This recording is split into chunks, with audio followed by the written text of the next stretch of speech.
Hello, ഇന്ന് ഇഹുവിൻ്റെ ഒരു lunch recipe എന്താണെന്ന് നോക്കാം. ഇന്ന് ചിക്കൻ റൈസാണ് ഉണ്ടാക്കുന്നത്. ഇത് 8 മന്ത് മുതലുള്ള കുട്ടികൾക്കൊക്കെ കൊടുക്കാവുന്നതാണ്. ഇപ്പോൾ ഇഹുവിന് ഇപ്പോൾ 1 വയസ്സായി. അപ്പോൾ എന്തായാലും നമുക്ക് എങ്ങനെ ഉണ്ടാക്കണമെന്ന് നോക്കാം. അപ്പോൾ ഇൻഗ്രീഡിയൻസ് ഒക്കെ എടുത്ത് വെച്ചിട്ടുണ്ട്. ഫസ്റ്റ് നമ്മൾ കുക്കർ എടുത്ത് വെച്ചിട്ട് അതിലേക്ക് ആദ്യം കോക്കനട്ട് ഓയിൽ ഒഴിച്ച് കൊടുക്കുന്നുണ്ട്. പിന്നെ അതിലേക്ക് കുറച്ച് ജീരകം ആഡ് ചെയ്യുന്നുണ്ട്. പിന്നെ 2 വെളുത്തുള്ളി ചെറുതായി അരിഞ്ഞത് ആഡ് ചെയ്ത് കൊടുക്കുന്നുണ്ട്. സവാള ചെറുതായി അരിഞ്ഞത് ആഡ് ചെയ്യുന്നുണ്ട്. അതിനുശേഷം ബീൻസ്, ക്യാരറ്റ്, തക്കാളി ഇട്ട് കൊടുക്കുന്നുണ്ട്. ചിക്കൻ ചെറുതായി കട്ട് ചെയ്തിട്ട് വേണം അതിലേക്ക് ചേർക്കാൻ.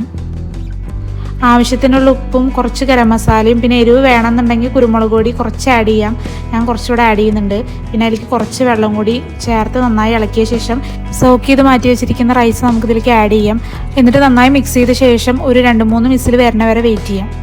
അങ്ങനെ അത് റെഡി ആയിട്ടുണ്ട്. നമുക്ക് തുറന്ന് നോക്കാം. എന്തായാലും നന്നായിട്ട് വെന്തിട്ടുണ്ട്. അപ്പോൾ ഇതൊരു 8 മന്ത് ബേബിയൊക്കെ ആണെന്നുണ്ടെങ്കിൽ നന്നായിട്ടൊന്ന് ഉടച്ചിട്ട് കൊടുക്കാം. ഇപ്പോൾ ഇഹുവിന് അങ്ങനെയല്ല കൊടുക്കുന്നത്, നോർമലായിട്ട് തന്നെ കൊടുക്കുന്നത്. അപ്പോൾ എല്ലാവരും ഒന്ന് ട്രൈ ചെയ്യുക. താങ്ക്